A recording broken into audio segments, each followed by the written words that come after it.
Hello guys, कैसे आप? उम्मीद करते हैं कि आप सब खैरियत से होंगे, खुश होंगे। भाई देखने जा रहे हैं खान सर की वीडियो है, तो करते हैं स्टार्ट। जय हिंद। देखिए, अमेरिका और इजराइल में जितनी बेहतर दोस्ती है ना, ऐसी ही दोस्ती अमेरिका और ईरान की थी। अमेरिका और ईरान जिगरी दोस्त थे, लेकिन 1979 के बाद दोनों एक दूसरे के जानी दुश्मन बन गए।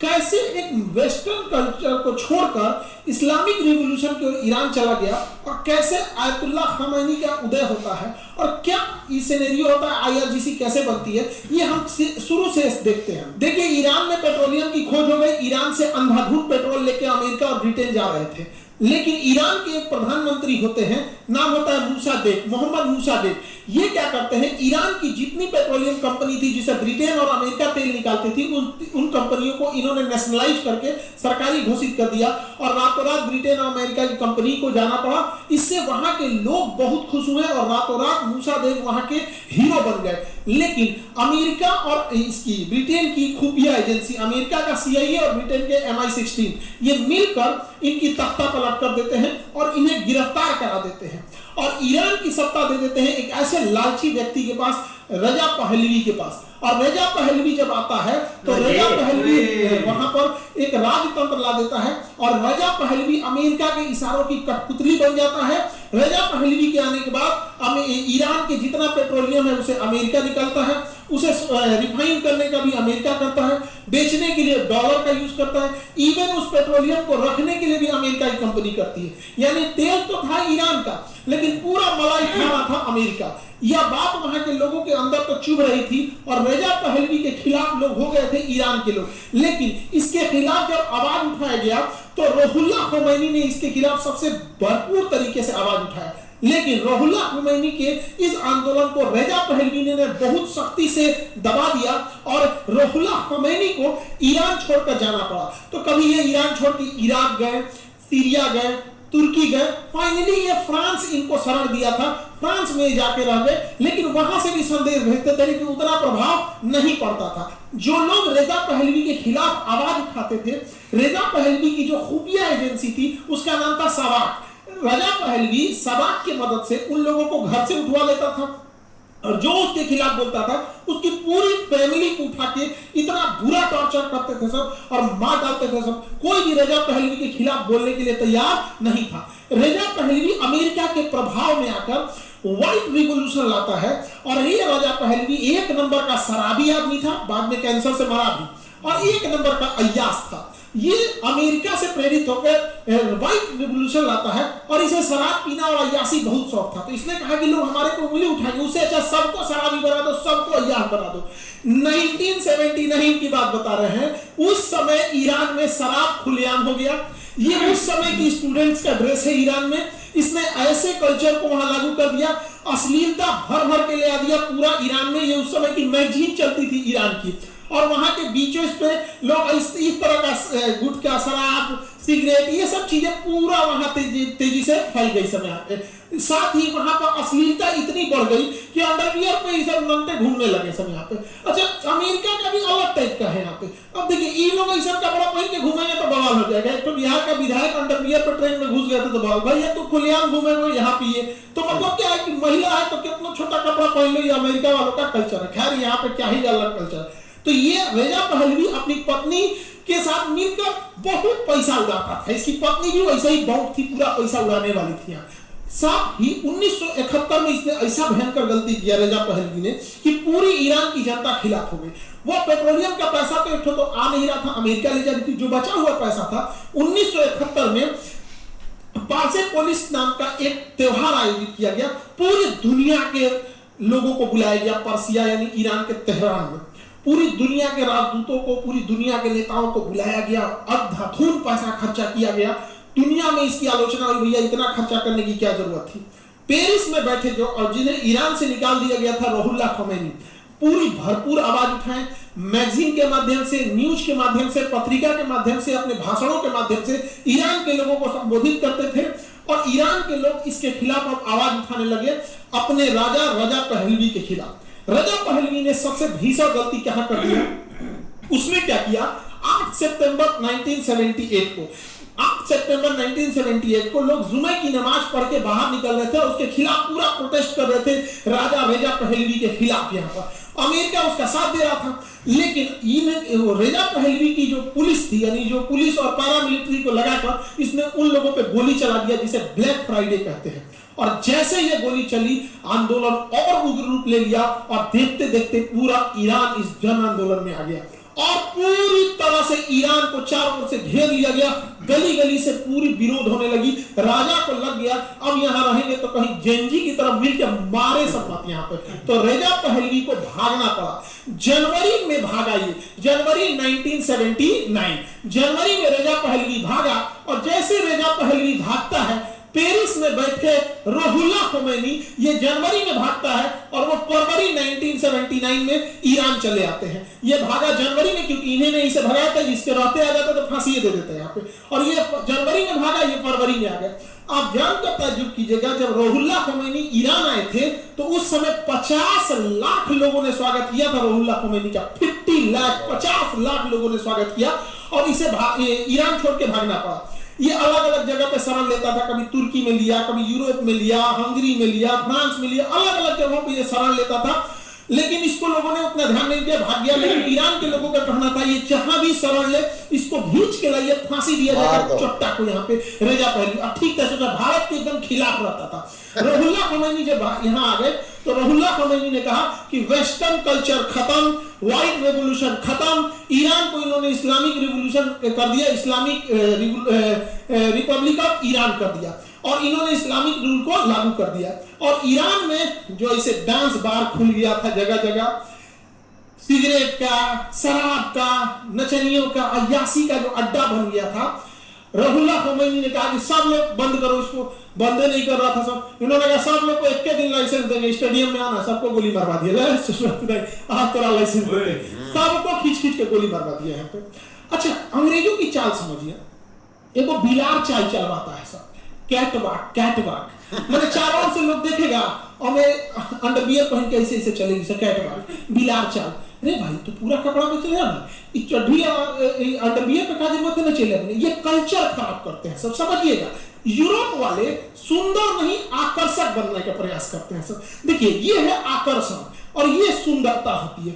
सुंदरता और आकर्षण में अंतर होता है। आप रामायण देखे होंगे, सीता माँ को देखिए, कोई भी व्यक्ति सीता नहीं कर, अपने से मां निकल जाता है, सीता मां यहाँ पे। तो यहाँ पर क्या है ना, आप देखिएगा, चाहे हमारी जो संस्कृति है तो हमारी संस्कृति को ये सब गलत दिखाएंगे, सब कहेंगे तो पिछड़ी संस्कृति है, जबकि हमारे यहाँ ऑटोमेटिक सम्मान झलकता है, ऐसे चीजों से होता है। तो जब हम भारतीय परिदृश्य में रहते हैं तो ये सुंदरता है। और वेस्टर्न कल्चर सुंदरता नहीं, जो सुंदर नहीं रहता है उसे अंग दिखाना पड़ता है, वो आकर्षण होता है। तो वेस्टर्न कल्चर आकर्षण पर फोकस करता है और भारत सुंदरता पर फोकस करता है। तो सुंदरता से सम्मान की नजर से देखा जाता है और इन लोगों को एक सामान के नजर से देखा जाता है। तो डिपेंड करेगा, सम्मान के लायक है तो सम्मान की नजर से, सामान बन के घूमिएगा तो सामान बन के लोग देखेगा यहाँ पे। खैर अपने टॉपिक पे आते हैं। देखिए रेजा पहलवी इधर उधर भाग के शरण ले रहा था। रेजा पहलवी को फाइनली जिमी कार्टर ने शरण दे दिया अमेरिका में। इस जीवन का सबसे भयंकर गलती हुआ, यूएस प्रेसिडेंट जिमी कार्टर ने जैसे रेजा पहलवी को शरण दिया, लोगों का गुस्सा भयानक आया, क्योंकि अमेरिका ही वो था जो मूसादेव को हटाया था, अमेरिका ही था जिसने इसे शरण दिया। अब ईरान के स्टूडेंट, पब्लिक, जनता पूरा खिलाफ हो गई अमेरिका से और कहा गया कि अमेरिका में रेजा पहलवी को दे दो, उसे तेहरान की सड़कों पर फांसी दिया जाएगा। वह मूसादेव को हटाया, उसने रेजा पहलवी को फांसी देने की पूरी मांग होने लगी और धीरे धीरे ये मांग इतनी बढ़ गई कि लोगों ने कहा कि अमेरिका से लेके आओ रेजा पहलवी को, ससुरा को ले आकर फांसी दिया जाएगा। लेकिन अमेरिका वापस देने को तैयार नहीं था। अमेरिका ने कहा कि इसे कैंसर हुआ, हमारे यहाँ इलाज करेगा। ईरान के लोगों ने कहा कि हमारे यहाँ भेजो, हम परमानेंट इलाज करेंगे। लेकिन उसको सच में कैंसर था। अच्छा, रेजा पहलवी मरा भी कैंसर से। स्टूडेंट ने क्या किया, 4 नवंबर 1979 को तेहरान में यूएसए का जो दूतावास है, एम्बेसी, दूतावास मतलब होता है देश के अधिकारी वहां रहते हैं डिप्लोमेटिक रिलेशन के लिए। स्टूडेंट पूरे दूतावास को चारों ओर से घेर लेते हैं और देखते देखते स्टूडेंट्स की भीड़ इतनी भयानक होती है कि दूतावास के अंदर घुस जाते हैं और दूतावास के अंदर घुस के वहां 52 लोगों को पकड़ लेते हैं। 52 डिप्लोमेट। ये दूतावास के अंदर नॉर्मल आदमी नहीं रहता है, बड़े बड़े हाई ऑफिसर रहते हैं। तो 52 डिप्लोमेट्स को पकड़ लिया स्टूडेंट ने, और तेहरान की गलियों पे इनकी आंख पे पट्टी बांध के परेड निकाला गया था। लोग जूते मार रहे थे, इन लोग को बहुत टॉर्चर किया गया, बहुत टॉर्चर किया गया। और आपको जान के ताज्जुब होगा, अमेरिका के इन 52 डिप्लोमेट्स को 444 दिन तक, यानी लगभग 1.5 साल तक इन लोगों ने बंदी बना के रखा था। अमेरिका सुपर पावर टुकुर टुकुर देखते रह गया। अमेरिका में इसका बड़ी छीछा लेकर हुआ। जिमी कार्टर ने रुहुल्लाह खमैनी से कहा कि हमारे डिप्लोमेट्स को वापस भेजो। इन्होंने कहा कि एक काम करते हैं, हम तुम्हारे डिप्लोमेट्स को वापस भेजेंगे, तुम भाई रेजा पहलवी का जो कैंसर का इलाज कर रहा है इसको वापस भेजो, कर हम फांसी देंगे। तो दोनों में टसल हो गया, भैया कोई वापस कैसे करेगा, जिमी कार्टर की तो बेइज्जती होती। तो जिमी कार्टर ने क्या किया कि ईरान के जो $12 बिलियन के एसेट्स थे, सोने चांदी थे, डॉलर थे, उसको सीज कर दिया। कहा कि ना इसको हम फ्रीज करते हैं, जब तक तुम हमारे राजदूत को वापस नहीं दोगे तब तक तुम्हारा पैसा हम फ्रीज रखेंगे। ससुरा ईरान में और बवाल हो गया, कहा कि अब तो हम देवे नहीं करेंगे, आप छोड़ा ले यहाँ पर। तो अमेरिका का घनघोर बेइज्जती पूरी दुनिया में। तो अमेरिका ने प्रतिबंध लगा दिया, कहा कि ईरान से जो भी तेल खरीदेगा, गैस खरीदेगा, व्यापार करेगा, उसको हमारी कंपनी टेक्नोलॉजी नहीं देगी, पैसा नहीं देगी, फंड नहीं देंगे, हथियार नहीं देंगे। तो अमेरिका ने ईरान को तोड़ना चालू किया, और उस समय से लेके 2026 तक ईरान के ऊपर अमेरिका ने इतना प्रतिबंध लगाया कि ईरान की पूरी अर्थव्यवस्था तोड़ दिया। लेकिन जिमी कार्टर के ऊपर दबाव था कि आप छुड़ाइए इन कैदियों को, हमारे डिप्लोमेट्स को वापस लाइए। मीडिया लगातार जिमी कार्टर से पूछ रही थी। तंग आकर जिमी कार्टर ने ऑपरेशन ईगल क्लॉ को बोल दिया, अनुमति दे दिया। 1980 में अमेरिका अपना का सबसे फेल्ड ऑपरेशन करता है। ऑपरेशन का नाम रहता है ऑपरेशन ईगल क्लॉ। 1980 इस ऑपरेशन में टोटल 6 C-130 सुपर हरकुलिस जहाज को भेजा जाता है। इस जहाज की खासियत ये कहीं उतर सकता है, इसमें चक्का भी होता है, और चक्का के नीचे अगर हम लोग इसमें एक तरह का समझिए जूता पहना दीजिए, स्लेट पहना देंगे, तो ये बर्फ पे भी उतर सकता है, रेगिस्तान में भी उतर सकता है, बालू पे भी उतर सकता है, कच्ची सड़क पे भी उतर सकता है। इसमें धूल गड़बड़ जाने का टेंशन नहीं, क्योंकि इसमें ना टर्बो प्रॉप इंजन होता है, विंग्स बाहर होता है, तो अंदर कुछ फंसने का झमेला नहीं होता है। तो ये कहीं भी उतर सकता है, तो ये रेगिस्तान में भी उतर सकता है। तो सुपर हरकुलिस मिलिट्री जहाज 6 जहाजों को भेजा गया ऑपरेशन ईगल क्लू में। कुछ में कमांडो थे और कुछ खाली था जो बंधकों को वापस लेके आता। लेकिन याद रखिएगा 6 में से 5 को लौटेगा, एगो भड़क जाएगा। आगे देखते हैं इसमें और क्या क्या शामिल था। तो उस समय का सबसे एडवांस और बड़ा हेलीकॉप्टर था MH-53 हेलीकॉप्टर। इसमें चलता फिरता 2 BHK का घर था, बहुत बड़ा हेलीकॉप्टर था, एयर रिफ्यूलिंग कर देता था। 8 भेजा गया, 8। याद रखिएगा एक को वापस नहीं आने वाला है, एक भी वापस नहीं आएगा। भी आगे मजा देखते चलिए यहाँ पर। अब इन हेलीकॉप्टर को कैसे ले जाएंगे? तो देखिए हेलीकॉप्टर को ले जाने के लिए तो हम विमान वाहक पोत भी यूज कर सकते हैं। इस पे हेलीकॉप्टर को रखेंगे, ये पानी वाली जहाज होती है, इसमें 6 महीने का राशन ईंधन भरा होता है, ये जा सकती है और किसी भी देश के सामने लग जाएगी। तो इन हेलीकॉप्टरों को USS निमिज पे रखा गया, और USS निमिज ईरान के पास आके अपना लंगर डाल के यहाँ खड़ा हो गया। लेकिन ये जो सुपर हरकुलिस विमान थे, ये तो इसमें उतर ही नहीं सकते हैं, तो इसको कोई पास का एरिया चाहिए जहां इसे उतारा जाए। तो ओमान के पास यहाँ पर एक छोटा सा द्वीप है, उसका नाम है मसीराह द्वीप। इस मसीराह द्वीप के एयरपोर्ट पर इन 6 हरकुलिस जहाजों को रखा गया, और डिसाइड हुआ कि यहाँ से ये हेलीकॉप्टर उड़ान भरेंगे तेहरान के लिए, और यहाँ से ये विमान तेहरान के लिए उड़ान भरेंगे। और एक जगह तेहरान से पहले, चूंकि ये रेगिस्तान में भी उतर सकते हैं, तो ये एक खाली जगह रेगिस्तान में उतर जाएंगे। उस रेगिस्तान का नाम रखा गया डेजर्ट 1, ऐसे कोड नाम रखा गया डेजर्ट 1। अब देखिए 1980 का दशक चल रहा है, रेगिस्तान में वैसे ही कोई रहता नहीं है, दूर दूर तक रेगिस्तान में कोई नहीं रहता है। तो इन लोगों ने पहले डिसाइड किया था कि सुनसान रेगिस्तान, तेहरान से 150 किलोमीटर दूर, वहां इन लोगों ने हेलीकॉप्टर और रेगिस्तान में जहाजिया को उतार देंगे लोग। और वहां पे ना मोबाइल था उस समय, कोई देखियो लेगा तो गोली मार देंगे सब, या तो बंधक बना लेंगे। ना मोबाइल था, ना सैटेलाइट उतना एडवांस थे, तो रेगिस्तान में पड़े रह जाएंगे तो कोई दिक्कत नहीं है। और उसके बाद यहाँ से जाएंगे हम तेहरान, और तेहरान से उनको छोड़ा के लाएंगे। तो इनका प्लान सब ठीक ठाक चल रहा था। अब इसमें CIA की एंट्री होती है। यहाँ से USS निमिज से 6 हेलीकॉप्टर, 8 हेलीकॉप्टर उड़ान भरते हैं, और इस मसीह बंदरगाह से उड़ान भरते हैं यहाँ से इसके हरकुलिस जहाज। अब ये जहाज लोग जब यहाँ पहुंच जाता है, तो यहाँ पर CIA क्या करती है, ट्रक लेके खड़ी रहती है। ये 4 ट्रक्स थे यहाँ पर। ये CIA का प्लान था, यहाँ से इन कमांडोज को ले जाएंगे हम तेहरान के लिए। और तेहरान में जो उसके 52 राजदूत बचे हुए सब, जो इनके बंधक बनाए गए हैं डिप्लोमेट, इनको कमांडो जाएंगे और वहां जितने सिक्योरिटी होंगे उनको गोली मार देंगे लोग, और इन बंधकों को उस जीप में बैठा के इसमें, और तेहरान के एक स्टेडियम में ले जाएंगे लोग। स्टेडियम में, अब ये स्टेडियम में क्या होगा, तो फिक्स ये हुआ कि स्टेडियम में जब हम इन बंधकों को ले जाएगा CIA छुड़ा के, तो स्टेडियम में हेलीकॉप्टर पहुंच जाएंगे, स्टेडियम में हेलीकॉप्टर पहुंच जाएंगे और हेलीकॉप्टर से फटाफट उन बंधकों को लाद के, और हेलीकॉप्टर तो इतना तेज नहीं भाग सकता है, वो डेजर्ट 1 पे आएगा, डेजर्ट 1 पे, और वहां इन्हें विमान में बढ़ा के उड़ा के लेके चले जाएंगे। तो ये प्लानिंग चल रही थी, लेकिन हो गया चौपट। ईरान का ससुरा, ईरान एक किला है, चारों ओर पहाड़ है देखिए, और उन लोग यहाँ पर फंसे थे। यहाँ पर गड़बड़ क्या हुआ, एक हेलीकॉप्टर का दाहिने टूट गया, ले एक हेलीकॉप्टर के दाहिने में टूट गया, एक हेलीकॉप्टर का हाइड्रोलिक लीकेज फेल हो गया, उसका कंट्रोल काम नहीं कर रहा था, तो दूसरा निपट गया। अब तीसरा हेलीकॉप्टर ना, वहां आंधी उड़ गया, और रेगिस्तान में धूल की आंधी हो गया, एमे उठा हो गया, 3 गो ढह गया। ले ससुरा नहीं, ये 8 गो में 3 जना ढह गए लोग शुरुआत में, अभी ऑपरेशन हुआ ही नहीं, इससे में 3 जना ढह गए। अब क्योंकि जब ऑपरेशन शुरू हो रहा था तो वहां कहा गया था कि कम से कम 6 गो हेलीकॉप्टर चाहिए, कम से कम 6 हेलीकॉप्टर चाहिए। अच्छा जो 3 गो तो ढह गया, तो 8 गो में से 3 गो ढह गया, तो बचा कितना, 5 गो। तो हुआ कि भैया 5 गो बचल है, कम से कम 6 हेलीकॉप्टर चाहिए, चाहिए तो 8, लेकिन 6 गो से कम नहीं होगा। तो अमेरिका के कमांडोज ने कहा, उनको फोन किया जिमी कार्टर को, सर हमें ये ऑपरेशन कैंसिल करना पड़ेगा, हमारे 3 जहाज टेक्निकल खराबी से उड़ान नहीं भर पाएंगे हेलीकॉप्टर। तो उन्होंने कहा ठीक है वापस आ जाओ, लेकिन रेगिस्तान में ही तो सुपर हरकुलियस जहाज उतरे थे सब, और 6 उतरे थे सब। इसकी सुरक्षा के लिए कमांडोज चारों ओर से निगरानी कर रहे थे कि जहाज के पास कोई आ न जाए। कमांडोज के अंदर एक घबराहट थी कि अगला डिसीजन क्या आ रहा है, राष्ट्रपति तुरंत थोड़ा कर देंगे वापस आ जाओ।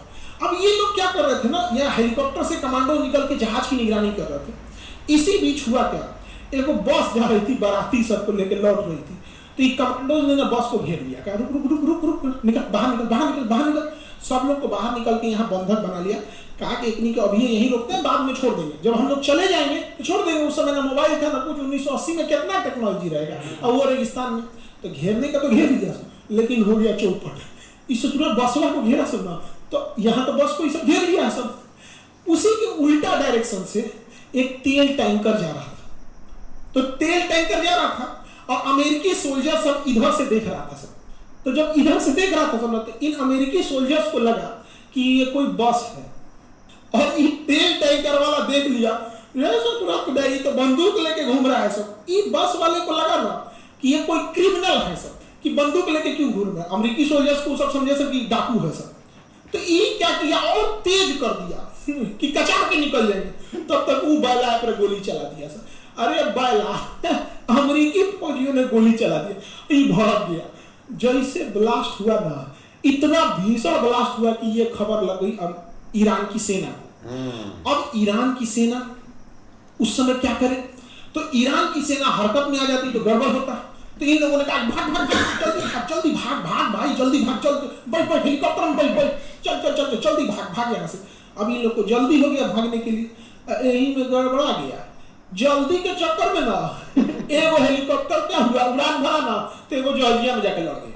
ले ससुर ने यही का कहा जाता है ना कि जब दिन खराब रहता है ना, तो ऊंट पर बैठल आदमी को कुत्ता मार दिया। यही हुआ, बेचारा का 3 गो हेलीकॉप्टर टेक्निकल खराबी हो गया, एगो लड़ गया, और ससुर लड़ा ना तो एगो जॉर्जिया को ले गया।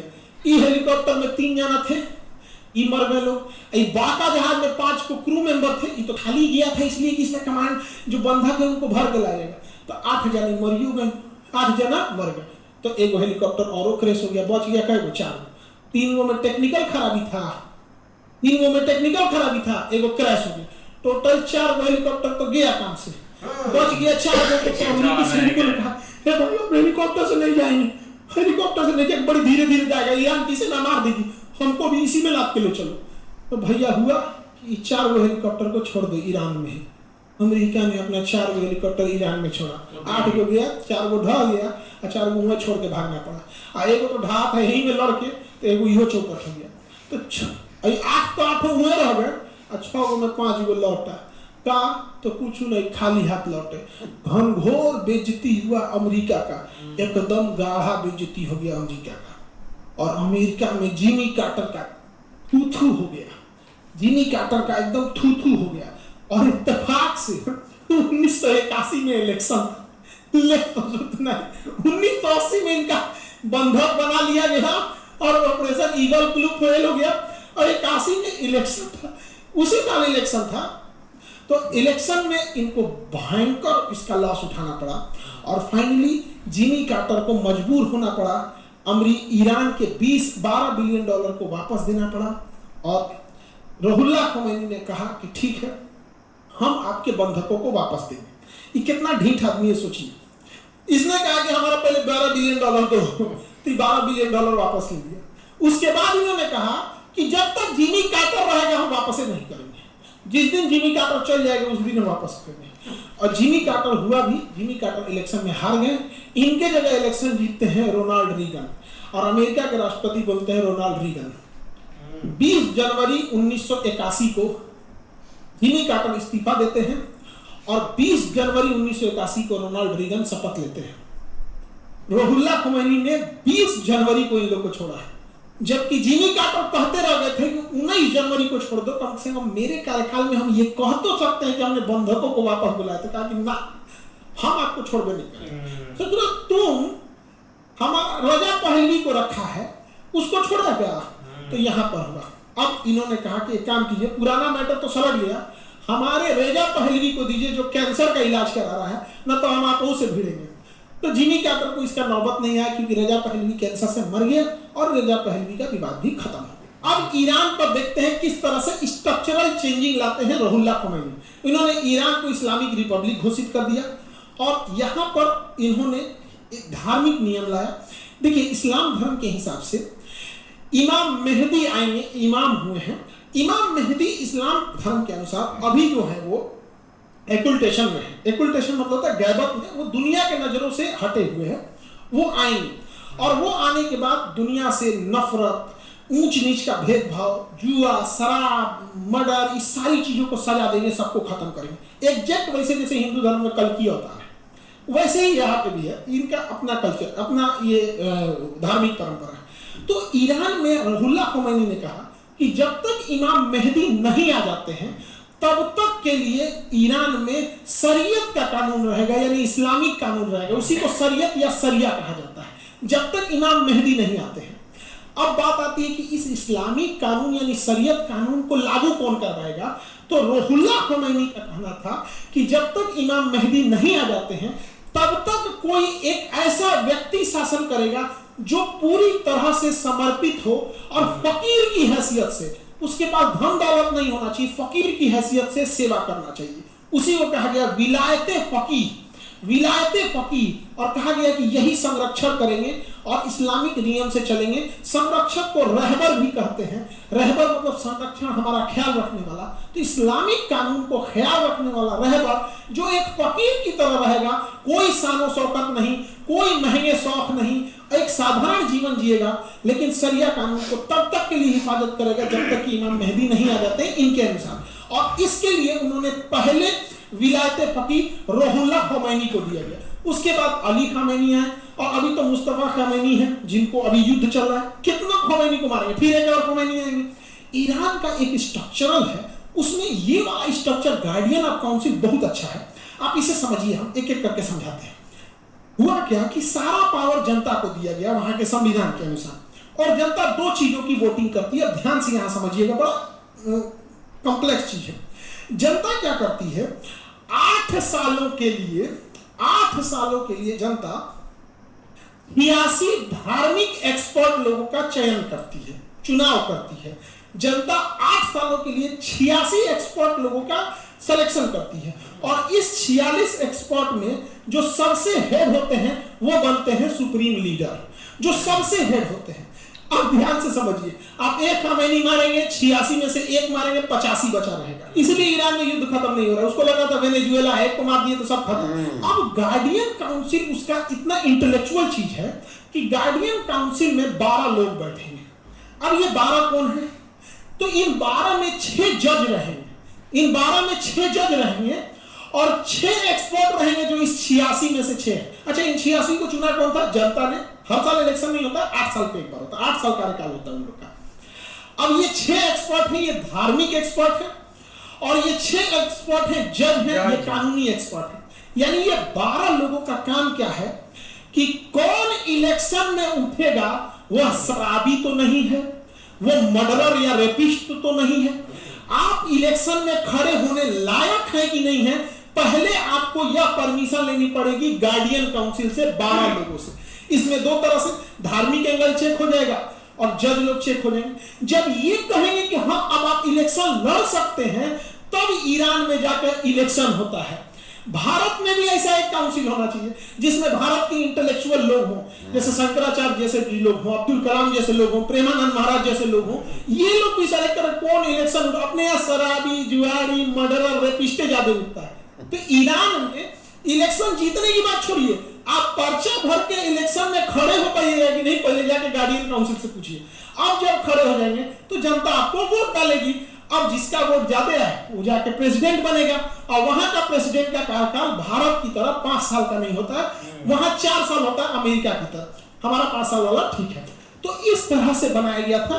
ये ईरान के पॉलिटिकल स्ट्रक्चर है। जितने भी decision, national international decision policy वो ये लेंगे, लेकिन अगर वो धर्म के खिलाफ होगा तो सुप्रीम लीडर उन्हें कैंसिल कर सकते हैं। जब ये इनसे मिलने आएंगे तो ईरान में सबसे बड़ा पद सुप्रीम लीडर का होता है। अब यूरोपीय मीडिया ईरान के ऊपर आरोप लगाती है वहां महिलाओं की स्थिति ठीक नहीं है, गलत न्यूज बनाती है। जब अमेरिका के कठपुतली रजा पहलवी की सरकार थी, लोग वहां उघाड़े और नंगटे घूमते थे, तो महिलाओं की लिटरेसी रेशियो 35% थी। आज वहां पर महिलाओं की लिटरेसी रेशियो दुनिया के सबसे बेस्ट लोगों में गिनती होती है और वहां लगभग 99% है। अब देखिएगा, एक लिटरेसी रेशियो 2 होता है, एक ओवरऑल लिटरेसी रेशियो जिसमें मेल और फीमेल दोनों आते हैं, एक होता है फीमेल लिटरेसी रेशियो। अब फीमेल लिटरेसी रेशियो में भी 2 आएगा, एक चाइल्ड लिटरेसी रेशियो जो अभी पढ़ा रहे हैं, और एक बूढ़े लोगों में। जैसे मान के चलिए किसी गांव में 100 लोग रहते हैं, उसमें 2 लोग बहुत बूढ़े हैं जिन्होंने पढ़ाई ही नहीं किया। अब बचे 98 लोगों को आप कितना पढ़ा दीजिए, लिटरेसी रेशियो 100% नहीं आएगा, क्योंकि उन बूढ़ों ने पढ़ाई नहीं किया। तो ईरान में फीमेल लिटरेसी लगभग 99% है, ये यंग फीमेल जो अभी आ रही है। लेकिन ओवरऑल देखेंगे लिटरेसी रेशियो जिसमें मेल भी आएंगे, फीमेल भी आएंगी, और वो बूढ़े लोग जो पढ़ाई ही नहीं किए थे तो कंटिन्यू इसमें आएंगे, तो उस हिसाब से 90% लिटरेसी रेशियो है। और अमेरिका से अगर तुलना करेंगे तो वहां लिटरेसी रेशियो ज्यादा नहीं है, वहां व्यापारी ज्यादा है। भैया अमेरिका में क्या जाता है, बिजनेस चल गया तो चल गया, नहीं तो कोनो उल्टा सीधा वीडियो बना देंगे, अश्लील वीडियो बना देंगे, उघारे नाच देंगे, चलबे करेगा टिकटॉक पे तो इंस्टाग्राम पे। तो उन लोग का अलग लेवल का चलता है कि अमेरिका में क्या है कि बिजनेस के स्कोप ज्यादा है। इसके अलावा एक सबसे बड़ा एग्जाम्पल क्या है कि अमेरिका को अपनी पहली महिला उपराष्ट्रपति देने में 2021 आ गया। 2021 से पहले अमेरिका में एक भी महिला उपराष्ट्रपति नहीं थी, कमला हैरिसन बनी। अभी ईरान में देखिए, ईरान की पहली महिला उपराष्ट्रपति 1997 में ही बन गई थी। ये भैया अमेरिका में महिलाओं की स्थिति इतना अच्छा है तो आपको 2021 आ गया हो, ऐसा तो 1997 में नहीं बन गया था। देखिए रुहुल्लाह खोमैनी ने 1979 में जब सत्ता लिया तो उस समय आर्मी में चेंज करना बहुत जरूरी था। तो 1979 से पहले जो ईरान की रेगुलर आर्मी थी वो राजा के अंडर में थी। तो खोमैनी को लगा कि वो राजा के वफादार हैं, हमारे लिए काम करेंगे कि नहीं करेंगे। तो इन्होंने क्या किया, एक नई आर्मी बनाया, IRGC, Islamic revolutionary guard corps, Islamic revolutionary guard corps, ये नई आर्मी बनाया गया। तो ईरान की जो मेन आर्मी है वो रेगुलर आर्मी नहीं है, ईरान की मेन आर्मी IRGC है। ईरान तब तक लड़ेगा जब तक IRGC है, तब तक लड़ेगा। और IRGC के इसने 32 टुकड़े करके रखे, मारते मारते हालत खराब हो जाएगा। और अगर ईरान में घुस भी गया ना अमेरिका, तो इतना वहां का ज्योग्राफी है कि वो तालिबान की तरह वहां भी फंस जाएगा। अब पुरानी आर्मी का क्या हुआ, तो पुरानी आर्मी को बॉर्डर सेफ्टी दे दिया गया, इंटरनल सिक्योरिटी दे दिया गया, इस सब चीजों को दे दिया गया। मेन वहां पर IRGC आ गई, तो आर्मी का स्ट्रक्चर भी चेंज किया गया। पॉलिटिकल स्ट्रक्चर बताएं, मिलिट्री स्ट्रक्चर है IRGC। IRGC में जो रेगुलर सैनिक हैं उन्हें कहते हैं IRGC। इसके अलावा IRGC की सबसे बड़ी ताकत क्या है, IRGC के पास स्वयं सेवक हैं जो अपने से बिना सैलरी जान देने को तैयार है। उन्हें ह्यूमन वेब कहा जाता है या बासिज कहते हैं। अभी ईरान में संकट आया, लोग गहने बेच रहे हैं, अपने से वॉलंटरी जाने के लिए रेडी हैं कि हम लड़ने जाएंगे। तो ये IRGC की बहुत बड़ी ताकत है। और अमेरिका को डर इसी बात का है कि अगर वो उतर गया ईरान में तो ईरान में उसे लड़ना पड़ेगा सैनिकों से, एक आम नागरिक से भी लड़ना पड़ जाए। ऐसे ही यार बहुत कमाल की वीडियो थी, लेकिन देखा जाए ना हिस्ट्री किसी से छुपी हुई नहीं। जैसे एक ईरान ने सरवाइव किया और कैसे वो अपने कदमों पर खड़ा, लेकिन ये बात एक स्टार्ट से भाई ऐसी है जो उन्हें ये मतलब के गोरों लोगों को ये एक चुरन है ना, ये इनको मतलब के जीने नहीं देता, चाहे जिस कंट्री में हो। इनका एक लालच बढ़ता रहता है कि यार हम उस कंट्री में जाएं और ये जो भी चीज़ है ना हम बस हमारे ये कब्जे में हो और हम एक खुला खाएं, चाहे उधर के लोग जो हैं वो मर जाए भूख से या उनका मतलब कि जो भी हाल हो उनसे उनको कोई एक केयर नहीं है। तो ऐसा नहीं है। ईरान ने जब ब्रिटिश इधर थे ना भाई, उधर भी मतलब कि इन्होंने काफ़ी एक मजम्मत की थी, एक खड़े हुए थे। यहाँ तक कि सबसे डिपेंड होती है चीज़ के लोग किस हक में है, मतलब कि ये लोग क्या चाहते हैं। तो नो डाउट भाई जब ब्रिटिश को इधर से भगाया था ना कि लोगों ने एक भरपूर साथ दिया था, लोग एक खड़े हुए थे। लेकिन आप इमेजिन करो कि यार ये चीज़ स्टार्ट कैसे हुई, मतलब कि ईरान की आप देख लो ईगो कितनी है। एक बंदों को जाकर एम्बेसी में मतलब कि पकड़ लिया और बोला कि हमारा बंदा देना है तो हम जाकर भाई आपके मतलब कि ये बंदे छोड़ेंगे नहीं, तो अगर आप में हिम्मत है तो आप हमसे मतलब के छुड़वा लें। तो ये एक बहुत बड़ी बात है उस टाइम में। अभी की बात करें तो अभी भाई हमारे सामने ये सारे कुछ है, लेकिन एक उनका प्राइम मिनिस्टर को भाई हटाया उधर से और सारी चीजें एक चेंज की। लेकिन सबसे ज्यादा चीज होती है कि हमने देश के लिए वफादारी, वो भाई हमने देश के लिए वफादार जरूर थे, चाहे मतलब कि वो दूसरी कंट्री में चले गए, उनकी इधर मानी नहीं दी या जैसे भी उन्होंने कोशिश की वो सारा कुछ करके ना भाई तब भी वो मतलब कि हमने स्टैंड पर खड़े हैं। लेकिन ये चीज तब पता चलती है जब बंदा एक गहराई में जाता है। अब हमें इतना ईरान का पता ही नहीं था, चलो ठीक है 4-5 वीडियो देखी थी, थोड़ा सा हिस्ट्री पढ़ी हुई थी, लेकिन उसके अलावा नहीं पता था कि ये इनका सिस्टम एक काम कैसे पुराना चल रहा है। आप ये देखें यार कितनी देर की ये टिके हुए हैं और ऐसी भाई ताकत को रोक के खड़े हैं। वो उनके दांत खट्टे किए हैं कई बार इन्होंने, जैसे इस बार भी किया है। अब कह रहे हैं कि हम पीस मुआहदा करेंगे। आप ये देखिए कि ये बोल रहे थे कि ईरान में कोई हकूक नहीं औरतों को मिलते। आपकी प्रेसिडेंट जो बनी थी वो 2021 में बनी थी। ईरान की देख ले 1971 में यार जितने वो बनी थी, देख ले हकूक वहां पे मिल रहे हैं, ये यहाँ पे मिल रहे हैं। इतनी भाई वहां पे सारा लिटरेसी है और सारा कुछ है। तो आप बातें करते हैं कि ये ईरान में वो है, वहां पे औरतों को घरों से नहीं निकलने देते, वहां पे पढ़ने नहीं देते, ये करते हैं वो करते हैं। यार झूठ की बुनियाद पे आप ऐसी चीजें कर रहे हैं, सामने ला रहे हैं। और बाकी जो सारा था तेल का मामला, तो ईरान ने आपके दांत खट्टे पहले भी किए थे, इस बार भी कर दिए। आगे आए तो सही, आप खुद ही पीस मुआहदे पे आ रहे हैं कि कोई हल निकले, ईरान हमारी बात माने, चुप करके साइड पे हो जाए, जंग नहीं करनी। अब अमेरिका के दांत खट्टे हो गए हैं। ये पाकिस्तान करवा रहा है पीस मुआहदा, सीरियसली। शहबाज शरीफ ने स्पेशल कॉल किया फ्राइडे को। ये तो जो आगे से ईरान ने रखे हैं चेंज जो हैं वो एक्सेप्ट करेंगे तो पीस मुआहदा होगा भाई। वो एक्सेप्ट नहीं करेंगे तो वो मुझे तो नहीं लगता कि वो अमेरिका कभी एक्सेप्ट करेगा, क्योंकि वो ऐसी चीजें ही ऐसी मांग रहे हैं इनसे। अगर देंगे तो कुछ भाई बनेगा, नहीं तो मुंह की पहले भी खा रहे हैं और अब भी खाएंगे। बिल्कुल यार, काफ़ी अच्छी वीडियो थी और जो हिस्ट्री है ना वो काफ़ी इंटरेस्टिंग है ईरान की, क्योंकि पीछे जो एक चीज़ें हो चुकी हैं ना, मतलब तब से ही ना इस इधर भाई काफ़ी ज़्यादा कोशिशें की गई हैं। जो कि एक उनके पहले है ना एक प्रेसिडेंट मतलब प्राइम मिनिस्टर, उन्होंने एक लिया था ना भाई कि उन्होंने यहाँ से इनको निकाला था रातों रात, इनकी जो भाई सारी कंपनी से उनको जब्त किया था, वहाँ से एक काम शुरू हुआ है। लेकिन ये है कि भाई वहाँ से हिस्ट्री चलते चलते कहाँ पहुँच गई कि मतलब तब से ये कोशिश कर रहे हैं और किस तरह एक ईरान को इन्होंने ना भाई एक पीछे धकेला है। इन्होंने बहुत सारी कोशिश की है, लेकिन एक बंदे ने आकर पूरी एक पावर बदल दी। जितना भी उन्होंने वेस्टर्न स्टाइल जो इधर रखा हुआ था या यहाँ पे वो जो उन्होंने भाई अडॉप्ट किया हुआ था वो सारा ख़त्म किया। और वहाँ पे एक बड़ा जो एक उन्होंने किया था ना, जो कि भाई वो सबको बुलाकर गोली मार दी थी, जो कि भाई यहाँ पे लेना चाहते थे, भाई उनको मिलना था कि आप खुले यहाँ बेचें, वो वाला ठीक था।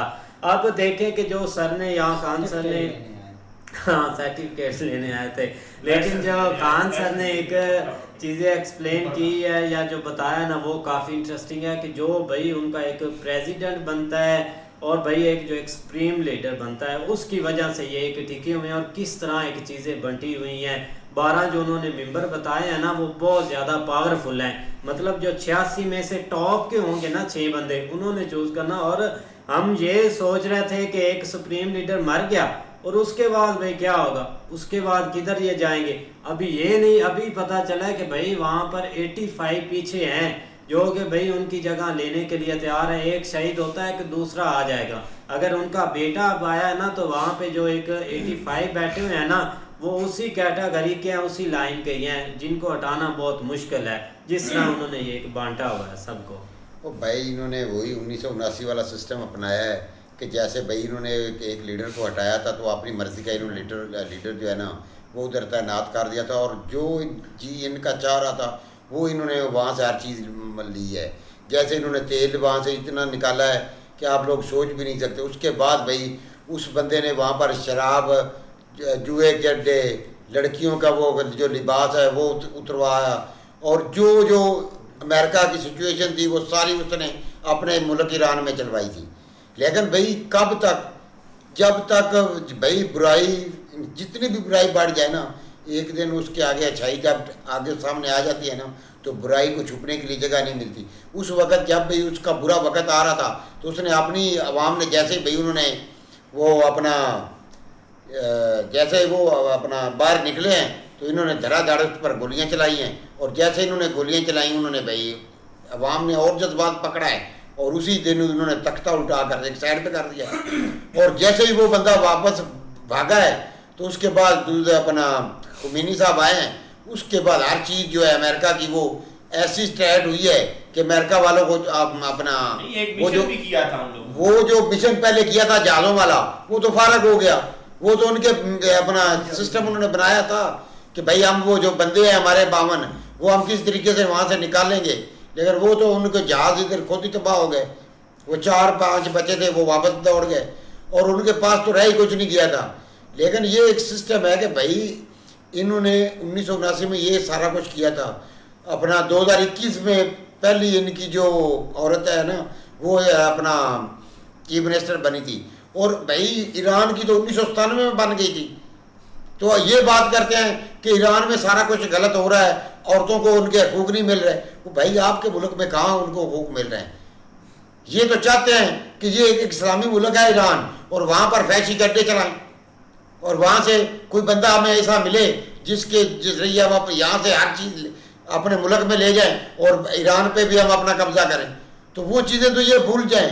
इसी बिना पर इन्होंने ये दोबारा अब काम किया था कि खुमैनी जो है उस पर अटैक करते हैं वो मारा जाएगा और पीछे से खपरा तपड़ी फैलाकर अपना कोई बंदा ऐसा बिठाएंगे जो हमारा ताबेदार होगा, हमारा नौकरी हमारी करेगा और जो चीफ मिनिस्टर है वो अपना ईरान का बनेगा। तो वो काम अब इनका हुआ नहीं है और जैसे ही भाई ईरान ने इनको आगे से दबोचा है तो अब ये छुप रहे हैं बार बार और माफ़ी मांग रहे हैं किसी तरीके हमारी सुलह हो जाए।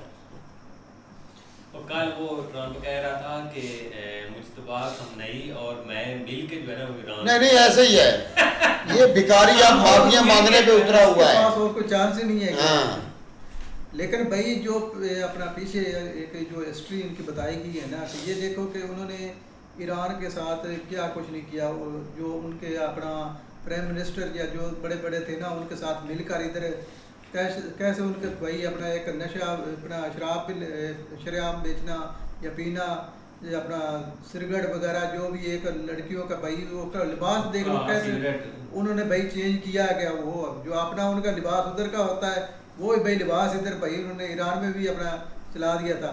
लेकिन भाई जो इनको जिसने नाथ आन के पाई है ना वो एक खुमैनी खानदान है जिन्होंने भाई आन के इधर का भाई कंट्रोल किया है। ये देखो कि जो उन्होंने अपना जो बेचने वाले थे उनको पैगाम भेजा वो नहीं आए तो उनको भाई कैसे उसने एक शरेआम गोली मार दी इधर बुलाकर। उनका भाई अपना सिपाही इस तरह ऐसा ही लीडर होना चाहिए, ठीक है ना। एक बुरी चीज़ उसे रोक रहे हैं कि एक अपना निज़ाम जो है ख़राब कर रही है उसको नहीं रोक रहे हैं तो ऐसा ही होना चाहिए कि उनको भाई सिपाही करे, उनकी ख़त्म कर दे उनको। लेकिन भाई उसने अच्छा काम किया गया। लेकिन वो जो उधर से भाग कर गया ना जिसको भाई कैंसर हो गई थी वो इनके हाथ चढ़ जाता है तो उनकी कैंसर भाई उन्होंने ठीक करने से की, लेकिन वो इधर आया नहीं है क्या। क्या आंसर से फर्क नहीं है? देखो ना, जिस तरह सर भाई बता रहे हैं ना एक हिस्ट्री, वो तो भाई कमाल की, और खैर हमें तो भाई इस हिस्ट्री का नहीं पता था, लेकिन एक चीज़ है कि भाई जो पब्लिक यूनिटी है ना, उसके आगे कोई चीज़ नहीं भाई टिक सकती। और यही हम इधर पाकिस्तानियों को कहते हैं कि आप भी इसी तरह इकट्ठे हों और आप हर चीज़ की तहस नहस कर सकते हैं। आप ये अंदाज़ा लगा लें 25 करोड़ हैं आप, ईरान तो भाई बहुत पीछे है आपसे पब्लिकली। लेकिन खैर ये होता है भाई, एक ब्लड के अंदर भी चीज़ें होती हैं। और उन्होंने देख लो पहले भी ऑलरेडी जिस तरह बताया है ना सर ने कि उन्होंने दांत खट्टे किए हैं अमेरिका के, और अभी भी सीन जो जिस तरह भाई स्टार्ट हुआ था ना, जो हमें भी लग रहा था, हम भी इतने पूरे एतमाद नहीं थे, और बल्कि वर्ल्ड भी नहीं थी, पूरी दुनिया यही समझ रही थी कि भाई 1-2-4 दिन की गेम है और हर चीज़ जो है ना वो मलिया मेट हो जानी है, रजीम हो जाना है और सुकून से सारी चीज़ें चलने लग जाती हैं। लेकिन वो सीन हुआ नहीं है, और अभी के लिए भी जो है ना वो भाई अमेरिका हर तरह से कोशिश तो कर रहा है कि हम जो है ना वो कोई ना कोई एक नया काम करें, लेकिन देखो अब उसका रिजल्ट कैसे। लेकिन हिस्ट्री भाई बहुत कमाल की थी। हाँ जी, देखते हैं भाई नेक्स्ट वीडियो में, तब तक के लिए अपना ख्याल रखिए। Good bye, take.